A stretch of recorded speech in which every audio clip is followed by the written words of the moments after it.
नमस्कार, आप सभी का बहुत स्वागत है लाइव टाइम्स के डिजिटल प्लेटफॉर्म पर। आपके साथ हूं मैं खुशबू मनोरमा मिश्रा। और देखिए, बात होगी महाकुंभ की, क्योंकि आज का दिन जो है वो बहुत महत्वपूर्ण रहा। महत्वपूर्ण इस लहजे से कि आज मौनी अमावस्या का दिन है। और देखिए, जो प्रशासन है उसे ये बहुत पहले से पता था कि लगभग 10 करोड़ लोगों की मौजूदगी होगी।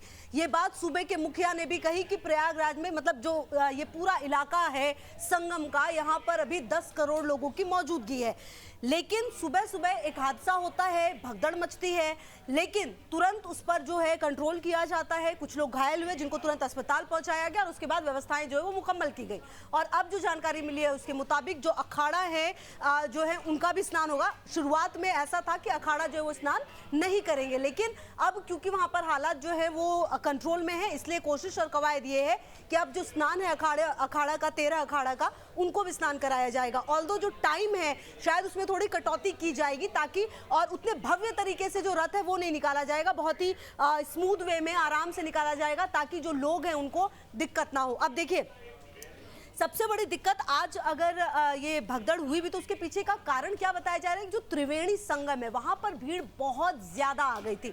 अब देखिए, अलग अलग जो अगर आप कहें तो घाट बनाए गए हैं और जो जैसे आ रहा है उसको उस तरह से घाट पर जाना है, लेकिन लोग शायद इस बात को समझ नहीं पाए और इसीलिए यहाँ पर थोड़ी सी कंफ्यूजन की स्थिति हुई। लेकिन जो प्रशासन है, जो डीजीपी है महाकुंभ के, उनकी तरफ से भी ये कहा गया कि हम लगातार लोगों को ये बता रहे हैं कि आप अगर जिस इलाके से आ रहे हैं आपको वही के घाट में जाना है, वरना अगर आप एक ही तरफ बढ़ेंगे तो बहुत दिक्कतें हो सकती हैं। खुद सीएम योगी आदित्यनाथ ने सामने आए, वो उन्होंने कहा कि अभी इस वक्त जो है 9 से 10 करोड़ लोगों की मौजूदगी है। प्रशासन तमाम हालात को सामान्य करने की कोशिश कर रहा है। कुछ लोग जो है वो घायल हुए हैं और उनको अब इलाज के लिए भर्ती करा दिया गया है।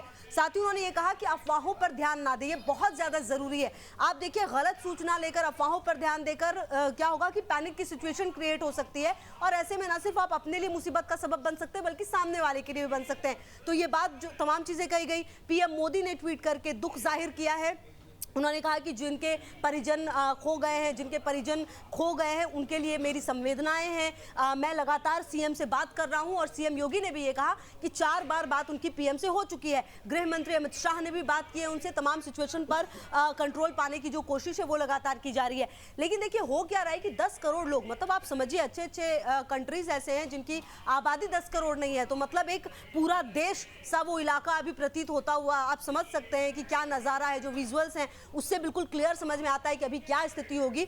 ऐसे में अब एक सवाल ये था कि आखिरकार त्रिवेणी संगम जो है वहीं पर क्यों जाना चाह रहे हैं लोग, इसकी क्या ऐतिहासिक, इसका क्या महत्व है, अब आपको ये बता देती हूँ मैं। देखिए, त्रिवेणी संगम जो है ना, होता क्या है कि गंगा, यमुना और सरस्वती, या ये जहाँ पर मिलती है उनको त्रिवेणी कहा जाता है। सरस्वती हालांकि अभी दिखती नहीं है, वो विलुप्त है, लेकिन कहा जाता है कि अभी भी नीचे जो है वो सरस्वती का जो प्रवाह है वो बना हुआ है। धर्म ग्रंथों में भी इसका जिक्र है और आध्यात्मिक और वैज्ञानिक कारण भी है यहाँ पर आने का लोगों का। कहते हैं कि त्रिवेणी संगम केवल नदियों का मिलन नहीं है, इसका बड़ा आध्यात्मिक अर्थ है। गंगा नदी को हिंदू धर्म में बहुत पवित्र माना जाता है, इसकी पवित्रता आत्मिक शुद्धि का प्रतीक है। वहीं यमुना को भक्ति और प्रेम का प्रतीक माना जाता है, जबकि सरस्वती नदी को ज्ञान और आध्यात्मिक चेतना का प्रतीक कहा जाता है। और ऐसे में इन संगम पर स्नान करना बेहद लाभकारी हो सकता है, तो इसीलिए ये जो है बहुत ज्यादा खास हो जाता है। अब देखिए, लोग यहीं पर सिर्फ पहुंच रहे हैं, लेकिन अब प्रशासन लगातार ये अपील कर रहा है कि आप त्रिवेणी संगम की तरफ ना बढ़े। इनफैक्ट देखिए, त्रिवेणी संगम को थोड़ी देर के लिए बंद कर दिया गया था ताकि लोगों का जो आना है वो रुक सके, क्योंकि ऑलरेडी वहां बहुत सारे लोग थे।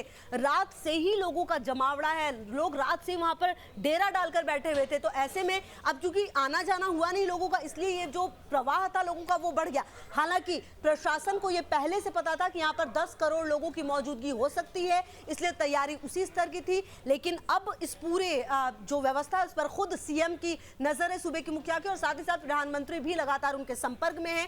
कोशिश और कवायद यही है कि अब जब धीरे धीरे और दिन होगा, सवेरा होगा, तो भीड़ को अच्छे से मैनेज किया जाए और जो अखाड़ा है उनका स्नान भी हो जाए। बहरहाल अब देखिए, अपडेट अब तक का यही आ रहा है इसमें कि सब कुछ अब सही है, सारी सिचुएशन कंट्रोल में है। लेकिन अब क्या ये भीड़ और बढ़ेगी, और अगर बढ़ेगी तो प्रशासन के लिए कितनी चुनौती होगी, ये देखिए बहुत इंपॉर्टेंट है। क्योंकि जब ये हादसा हुआ तो उसके बाद यहाँ पर सीआरपीएफ की एक्स्ट्रा टीम बुलाई गई, यहाँ पर कमांडोज बुलाए गए, एम्बुलेंस जो थे उनको निकालने के लिए जो ग्रीन कॉरिडोर जिसकी मॉक ड्रिल जिसको आप कहते हैं कि वो पहले भी हुए थे, तो इसलिए बहुत ज़्यादा परेशानी नहीं हुई, लेकिन थोड़ी देर के लिए पैनिक सिचुएशन ज़रूर हो गई थी। तो अगर आप प्रयागराज में हैं या जाने वाले हैं तो कुछ बातों का आप ध्यान रखिए। सबसे इंपॉर्टेंट तो यही है कि आप किसी अफवाह पर ध्यान मत दीजिए। लाइव टाइम्स भी आपसे लगातार यही अपील करता है। दूसरी बात क्या है कि आपको जहां जो घाट मिले, मतलब आपके 40 से 45 घाट बनाए गए हैं, आपके नजदीक जो भी घाट हो आप उसी में स्नान कीजिए, क्योंकि देखिए जितने भी धर्म गुरु हैं वो भी यही कह रहे हैं कि आपको गंगा स्नान होना चाहिए, कोई दिक्कत नहीं है, जरूरी नहीं है कि आप संगम पे ही जाएं। तो इस बात का भी आप ख्याल रखें। तीसरी बात ये भी है कि जो पुलिस प्रशासन की तरफ से आपको निर्देश दिए जा रहे हैं उनको बहुत ध्यान से सुनिए और फॉलो कीजिए। अगर आप किसी और के सुनने पे अगर आप अपना रास्ता बदलते तो आपको एक्स्ट्रा चलना पड़ सकता है, आपके लिए दिक्कतें और हो सकती है। तो पुलिस प्रशासन जो है, जो आपकी मदद के लिए लगातार मौजूद है, तो उनकी मदद लीजिए। कोई खो जाता है, कोई अगर दिक्कत हो रही है तो जो जगह जगह पर हेल्प डेस्क बनाए गए हैं आप वहां पर जा सकते हैं, उनसे वहां पर संपर्क कर सकते हैं। तो कुछ बातों का ख्याल रखिए और जो कुंभ अगर आप जा रहे हैं तो बहुत ही ध्यान से आपको जाने की जरूरत है, लेकिन कोई अब वहां पर कोई भी चिंता की बात नहीं है। Everything is normal. वहां पर कोशिश ये की गई है कि जितनी भी पैनिक वाली सिचुएशन थी, जो तमाम जो स्थिति थोड़ी खराब हुई थी, उसको सही कर लिया गया है और अब वहां पर सब कुछ ठीक है। तो चलिए हम भी यही उम्मीद करते हैं कि आप भी अगर प्रयागराज जा रहे हैं तो आप अच्छे से स्नान करें, अपना बहुत सारा ध्यान रखें। और सबसे बड़ी बात यह कि अगर आपकी फैमिली भी आपके साथ जा रही है तो आपको और एक्स्ट्रा केयर की जरूरत है। बहरहाल लाइव टाइम्स के इस फिलहाल के सेगमेंट में इतना ही। तमाम खबरों के लिए आप रहिए हमारे साथ।